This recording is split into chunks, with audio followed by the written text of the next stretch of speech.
BJP, जय जय BJP, जय जय जय जय भारत माता, जय जय जय भारत माता, जय जय जय भारत माता. അധികാരികൾ പൊതുജനങ്ങളുടെ ഈ ബാധിക്കുന്ന ഈ വിഷയം വളരെയധികം ഗൗരവമായി കാണണം. അതിനുവേണ്ട പരിഹാരം കണ്ടെത്തുന്നതുവരെ ഭാരതീയ ജനതാ പാർട്ടി പ്രതിഷേധവുമായി മുമ്പിലുണ്ടാകും. ഇത് ജനങ്ങൾക്ക് വേണ്ടിയുള്ള പ്രതിഷേധമാണ്, അവരുടെ അവകാശത്തിനും സംരക്ഷണത്തിനും വേണ്ടിയുള്ളതാണ് എന്നാണ് ഇവിടെ പറയാനുള്ളത്. जय जय बीजेपी, जय जय बीजेपी, जय जय बीजेपी, जय जय बीजेपी, जय जय बीजेपी, जय जय बीजेपी. ओ भारत माता की जय. നാമിന്റെ മാനേജ്മെന്റോ, നാമിന്റെ മാനേജ്മെന്റോ, നാമിന്റെ മാനേജ്മെന്റോ, നാമിന്റെ മാനേജ്മെന്റോ. സർക്കാരിന്റെ കള്ളപ്പടകളും, സർക്കാരിന്റെ കള്ളപ്പടകളും, സർക്കാരിന്റെ കള്ളപ്പടകളും, സർക്കാരിന്റെ കള്ളപ്പടകളും. നേരം വെളുക്കും നേരം കൊണ്ട്, നേരം വെളുക്കും നേരം കൊണ്ട്, നേരം വെളുക്കും നേരം കൊണ്ട്, നേരം വെളുക്കും നേരം കൊണ്ട്. ജനങ്ങളെയാകെ മുക്കിയില്ലേ, ജനങ്ങളെയാകെ മുക്കിയില്ലേ, ജനങ്ങളെയാകെ മുക്കിയില്ലേ, ജനങ്ങളെയാകെ മുക്കിയില്ലേ. മറുപടി പറയൂ കെ രാജാ, മറുപടി പറയൂ കെ രാജാ, മറുപടി പറയൂ കെ രാജാ, മറുപടി പറയൂ കെ രാജാ. ഓ ഭാരത് മാതാ കി ജയ്. മറുപടി പറയൂ സർക്കാരേ, മറുപടി പറയൂ സർക്കാരേ. ഹേ രാജാ മറുപടി പറയൂ, ഹേ രാജാ മറുപടി പറയൂ, മറുപടി പറയൂ, മറുപടി പറയൂ, മറുപടി പറയൂ, മറുപടി പറയൂ. ജനങ്ങളുടെ മുന്നിൽ മാപ്പ് പറയൂ, ജനങ്ങളുടെ മുന്നിൽ മാപ്പ് പറയൂ. ജയ്.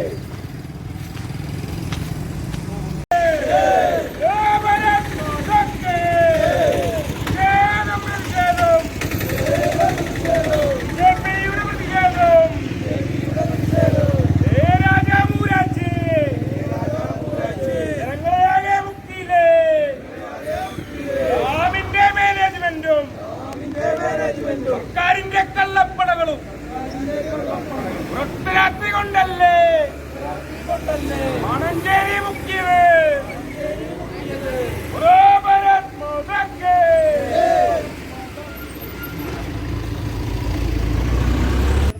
മണലിപ്പുഴയ്ക്ക് കുറുകെ നിർമ്മിച്ചിരിക്കുന്ന കണ്ണാറ പാലത്തിന്റെ പുതിയ പാലത്തിന്റെ അശാസ്ത്രീയമായ നിർമ്മാണത്തിനെതിരെയാണ് ഭാരതീയ ജനതാ പാർട്ടി ഇന്ന് ഒരു പ്രതിഷേധ ധർണ സംഘടിപ്പിച്ചിരിക്കുന്നത്. പഴയ കണ്ണാറ പാലത്തിന്റെ സംബന്ധിച്ചിടത്തോളം ഇപ്പോൾ നിർമ്മിച്ചിരിക്കുന്ന പുതിയ പാലം അളവിൽ പഴയ പാലത്തിനേക്കാൾ താഴ്ന്നാണ് നിൽക്കുന്നത്. അതുകൊണ്ട് തന്നെ പുഴയുടെ സ്വാഭാവികമായ ഒഴുക്കിനെ വളരെയധികം ബാധിച്ചിട്ടുള്ള ഒരു വിഷയം കൂടിയാണത്.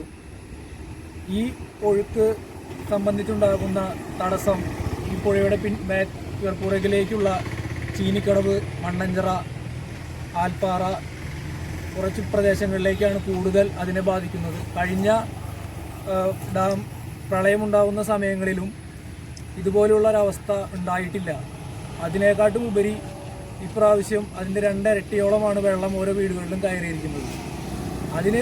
അതിനോടനുബന്ധിച്ച വീടുകളിൽ ഉണ്ടായിരിക്കുന്ന നാശനഷ്ടങ്ങളും അതിനോടൊപ്പം ഉയർന്നു വരികയാണ്.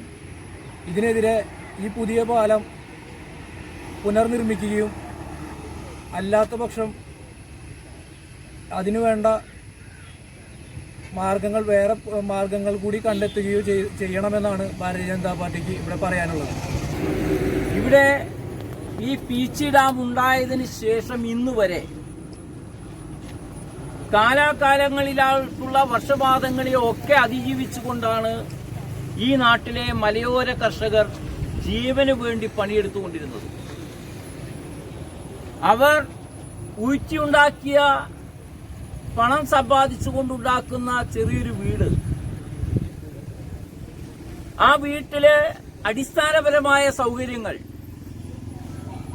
അവരുടെ കുട്ടികളുടെ വിദ്യാഭ്യാസം, പെൺകുട്ടികളുടെ വിവാഹം, ഇതിനൊക്കെ വേണ്ടി അശ്രാന്ത പരിശ്രമം ചെയ്ത് പ്രകൃതിയോട് മല്ലടിച്ചുകൊണ്ടാണ് അവർ ജീവിച്ചു പോകുന്നത്. ഈ കാലയളവിലാണ് ഈ ഇടതുപക്ഷ സർക്കാരിന്റെ നരാധമന്മാർ പീച്ചി ഡാമിനെ ചരിത്രത്തിൽ ഇന്നുവരെ ഉണ്ടാവാത്ത അത്രയും അളവിൽ 72 ഇഞ്ച് വെള്ളം തുറന്നു വിട്ടുകൊണ്ട് അവരുടെ ജീവനും സ്വത്തിനും വില പറഞ്ഞത് എന്നുള്ളതാണ് ഇതിന്റെ പ്രാധാന്യമായിട്ട് BJP കാണുന്നത്. ഒരു ജനാധിപത്യ രാഷ്ട്രത്തിൽ ജനാധിപത്യ പ്രക്രിയയ്ക്ക് ശക്തി പകരുന്നതിന് വേണ്ടി പ്രവർത്തിക്കുന്ന രാഷ്ട്രീയ പ്രസ്ഥാനങ്ങൾക്ക് ഇത് നോക്കി നിൽക്കാൻ സാധ്യമല്ല. നമുക്കറിയാം, ഇന്ന് നമ്മൾ ഈ നിൽക്കുന്ന പാലം, ഈ പാലത്തിന്റെ വടക്കേ അറ്റത്ത് 2 ഭാഗങ്ങളിലായി 2 ശിലാഫലകങ്ങൾ നിങ്ങളൊക്കെ വായിച്ചതാണ്. ശ്രീ രാജാജി മാത്യു MLA ആയിരിക്കുന്ന സമയത്ത് സംരംഭത്തിന് തുടക്കം കുറിക്കുകയും MP വിൽസന്റെ MLA ആയിരിക്കുന്ന കാലഘട്ടത്തിൽ അത് പൂർത്തീകരിക്കുകയും ചെയ്തു എന്നുള്ളത് യാഥാർത്ഥ്യമാണ്. ഇതാരും ഇവരുടെ കുടുംബസ്വത്തെടുത്തുകൊണ്ട് പണിതല്ല. പഴയ പാലം, പതിറ്റാണ്ടുകളായി നമ്മൾ സഞ്ചാരയോഗ്യമായി പ്രവർത്തിച്ചുകൊണ്ടിരിക്കുന്ന പാലം നിലനിൽക്കെ തന്നെ അന്നത്തെ ഇടതുപക്ഷ സർക്കാർ ഫണ്ട് വെട്ടിയെടുക്കുന്നതിന് വേണ്ടിയാണ് ഈ ഒരു പാലം വീതി പോരാ, ശക്തി പോരാ എന്ന് പറഞ്ഞുകൊണ്ട് പണിയാൻ തയ്യാറായത്. ഇന്ന് ഫലത്തിൽ അതിന്റെ അവസ്ഥ എന്താണ് നമ്മൾ ചിന്തിച്ചാൽ മതി. ഞാൻ നേരത്തെ പറഞ്ഞു, ഈ പാലത്തിന് ജന്മം കൊടുത്ത രക്ഷിതാവ് ആരാണ് എന്നുള്ള മത്സരമാണ് ഇവിടെ UDF-കാരനും LDF-കാരനും നടത്തിക്കൊണ്ടിരുന്നത്. ഈ പാലത്തിന്റെ ഉദ്ഘാടന സമയത്ത് അതിനെതിരെ പ്രതിഷേധിച്ച ഒരു വ്യക്തിയാണ് ഞാൻ. കാരണം സർക്കാരിന്റെ ഖജനാവിൽ നിന്ന് ചെലവാക്കുന്ന പണം എന്ന് പറയുന്നത് ഇവരുടെ ആരുടെയും തറവാട്ട് സ്വത്തല്ല, സാധാരണക്കാരായ ജനങ്ങളുടെ സ്വത്താണ്. അത് ചെലവഴിക്കുമ്പോൾ ആ ജനങ്ങളോട് മറുപടി പറയാനുള്ള ഉത്തരവാദിത്വം ജനപ്രതിനിധികൾക്കുണ്ട്. ഈ ഉത്തരവാദിത്തത്തിൽ നിന്ന് ഒളിച്ചോടുക മാത്രമല്ല, കാലാകാലങ്ങളായി ജനങ്ങളെ വഞ്ചിച്ചുകൊണ്ടിരിക്കുകയാണ് ഇവിടുത്തെ 2 കക്ഷികളും ചെയ്തു പോന്നിട്ടുള്ളത്. ഇപ്പോൾ സംജാതമായിട്ടുള്ള ഒരവസ്ഥ എന്ന് പറയുന്നത് നിങ്ങൾ നോക്കിയാൽ നിങ്ങൾക്ക് മനസ്സിലാവും. മലയോര ഹൈവേക്ക് വേണ്ടി അളന്ന് തിട്ടപ്പെടുത്തിയിട്ടുള്ള ഭൂപ്രദേശത്താണ് റോഡ് നിർമ്മാണം തുടങ്ങിയത്. നിങ്ങൾക്കറിയാം, ഏകദേശം 1.5 വർഷമാവാൻ പോകുന്നു. എടപ്പലം ഹെൽത്ത് സെന്ററിന് മുമ്പിൽ വലിയൊരു സ്റ്റേജൊക്കെ കെട്ടി ഇവിടുത്തെ UDF-കാരും LDF-കാരും ഒരുമിച്ച് നിന്നുകൊണ്ട് ഈ മലയോര ഹൈവേ പണിയുന്നതിന് ഉദ്ഘാടനം നടത്തി. നിങ്ങൾക്കറിയാം, അന്ന് ചെയ്തത് 3/4 കിലോമീറ്റർ ഒരു ഭാഗം റോഡ് ടാർ ചെയ്യുകയാണ് ചെയ്തത്. വർഷം സമയമായി, നിങ്ങൾ മനസ്സിലാക്കണം. ഇന്ന് ഈ റോഡിന്റെ അവസ്ഥ എന്താ? ആ റോഡിന് വീതി പോരാ, അതുകൊണ്ട് തന്നെ ഈ പാലത്തിനും വീതി കൂട്ടണം എന്ന് പറഞ്ഞുകൊണ്ടാണ് ഇപ്പോൾ ഇതിന്റെ വടക്ക് ഭാഗത്ത് പൊളിച്ചിട്ടിരിക്കുന്നത്. ഈ പാലം പണിതു വരുമ്പോൾ ഇപ്പോൾ നമ്മൾ നിലനിൽക്കുന്ന 2015 പൂർത്തീകരിച്ച ഈ പാലം എന്ത് സംഭവിക്കും? അതിന്റെ കിഴക്ക് ഭാഗത്ത് ഇടിഞ്ഞു കിടക്കാണ്. നിങ്ങൾ കണ്ടിട്ടുണ്ടാവും. ഇത് ആരുടെ പണമാണ്? ആരെ ബോധിപ്പിക്കാനാണ്? ഈ നാട്ടിലെ ജനങ്ങളോട് സർക്കാരിന് പ്രതിബദ്ധതയുണ്ടോ? കേവലം തെരഞ്ഞെടുപ്പിൽ ജയിച്ചതുകൊണ്ട് മാത്രം ആ പ്രതിനിധി ജനങ്ങളുടേതാകുന്നില്ല. ജനങ്ങൾക്ക് വേണ്ടി ചിന്തിച്ചുകൊണ്ട് ജനങ്ങളുടെ പണം വേണ്ട രീതിയിൽ വിനിയോഗിക്കപ്പെടുമ്പോൾ, അത് കൃത്യമായി ജനങ്ങളെ ബോധിപ്പിക്കുമ്പോഴാണ് അയാൾ ഒരു ജനപ്രതിനിധിയെ മാറുന്നത്. ഇവിടെയാണ് നമ്മുടെ ഇപ്പോഴത്തെ സ്ഥലം MLA-യും റവന്യൂ മിനിസ്റ്ററുമായ K. രാജന്റെ പരാജയം. നമ്മളത് മനസ്സിലാക്കണം. എന്തിനു വേണ്ടിയാണ് ഈ പണി ഇപ്പോൾ ചെയ്യുന്നത്? ആരുടെ സമ്മർദ്ദത്തിന് വഴങ്ങിയിട്ടാണ്? നിങ്ങൾക്കറിയുമോ എന്ന് എനിക്കറിയില്ല. ഇടതുപക്ഷത്തിലെ 2 പ്രധാന കക്ഷികളായ CPIM-ഉം CPI-യും തമ്മിലുള്ള ചക്രാത്തിപ്പോരാണ് ഈ നാട്ടിലെ ജനങ്ങളെ വലച്ചുകൊണ്ടിരിക്കുന്നത് എന്ന യാഥാർത്ഥ്യം നമ്മൾ മനസ്സിലാക്കേണ്ടതുണ്ട്. റവന്യൂ മിനിസ്റ്ററായിട്ടുള്ള രാജനെ ഇകഴ്ത്തിക്കാട്ടാൻ വേണ്ടി CPM-കാർ നടത്തുന്ന പണി, അവരോട് മത്സരിച്ചുകൊണ്ട് ഞങ്ങളാണ് ഒരു പടി മുന്നിൽ എന്ന് കാണിക്കാൻ വേണ്ടി CPI-കാരൻ ചെയ്യുന്ന പണി, ഇത് മുഴുവൻ അനുഭവിക്കാൻ ഈ നാട്ടിലെ സാധാരണക്കാരായ ജനങ്ങളുണ്ട് എന്നുള്ളതാണ് വിരോധാഭാസമായി കാണേണ്ടത്.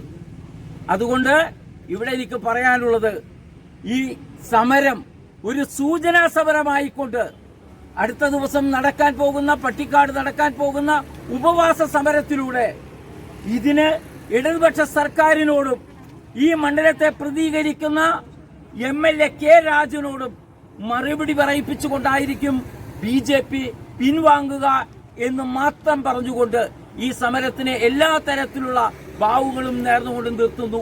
ജയ് ഹിന്ദ്, വന്ദേ ഭാരതം. ഈ ഒല്ലൂർ നിയോജകമണ്ഡലത്തിൽ എടുക്കുകയാണെങ്കിൽ നമ്മളുടെ സർക്കാരും അതുപോലെ തന്നെ ഡാമിന്റെ മാനേജ്മെന്റും ഇവിടെ എന്താണ് ചെയ്തതെന്ന് ഈ നാട്ടിലെ ജനാധിപത്യ വിശ്വാസികൾക്ക് എല്ലാവർക്കും തന്നെ അറിയാവുന്ന കാര്യമാണ്. ഒറ്റ ദിവസം കൊണ്ട് പീച്ചി ഡാമിന്റെ ഷട്ടറുകൾ 72 ഇഞ്ച് തുറന്നുവിട്ട് ഇവിടെ ഒരു പ്രളയം സൃഷ്ടിച്ചു എന്ന് തന്നെയാണ് ഡാമിന്റെ മാനേജ്മെന്റ് കമ്മിറ്റിയോട് ഇവിടെ പറയാനുള്ളത്. കാരണം ഈ കണ്ണാറപ്പുഴ കവിഞ്ഞൊഴുകി ഈ പാലത്തിന് മുകളിലൂടെ വെള്ളം വന്നു. 2018 പ്രളയം വന്ന ആ സാഹചര്യത്തിൽ പോലും അതിനെ കൺട്രോൾ ചെയ്യാനായിട്ട് നമുക്ക് സാധിച്ചിട്ടുണ്ട്. ഒരു പ്രളയവും ഇല്ലാത്ത സമയത്ത് ഇവിടെ പ്രളയമാക്കിക്കൊണ്ടാണ് ഇവിടുത്തെ ഡാം മാനേജ്മെന്റ് കമ്മിറ്റി ഇവിടെ ഇത്തരത്തിലുള്ള തോന്നിവാസം ചെയ്തിട്ടുള്ളത്. അതിനെതിരെ ഒരു നടപടിയും എടുക്കാതെ നിൽക്കുന്ന പിണറായി സർക്കാരിനോടാണ് ഞങ്ങൾക്ക് പറയാനുള്ളത്. ഇവിടെ ഈ സമരം ഞങ്ങൾ വെറും ഒരു സൂചനാ സമരം മാത്രമാണ്. വരും കാലങ്ങളിൽ ശക്തമായിട്ടുള്ള പ്രതിഷേധങ്ങളുമായി ഭാരതീയ ജനതാ പാർട്ടി മുന്നോട്ട് പോകും. സംഘപരിവാർ സ്ഥാനങ്ങളുടെയും എല്ലാവരുടെയും അനുവാദത്തോടു കൂടി ഈ സമരം ഇവിടെ ഉദ്ഘാടനം ചെയ്തായി പ്രഖ്യാപിച്ചുകൊണ്ട് ഞാൻ എന്റെ വാക്കുകൾ നിർത്തുന്നു. ജയ് ഹിന്ദ്, വന്ദേ മാതരം.